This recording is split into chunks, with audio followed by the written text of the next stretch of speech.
Hello again, it's me, Session, and we're at English Access. I'm here today to teach you some tips for speaking, and today's topic is have versus have got. So, this is used to say that you have something. Okay? I have a car. Okay? The negative would be I don't have a car,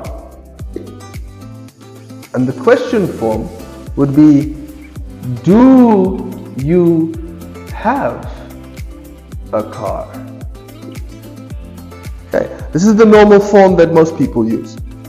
There is another form, and this is have got. The positive sentence, I have got a car. Negative, I haven't got a car. And the question would be, have you got a car? So the main difference between these two is that do you have is more written.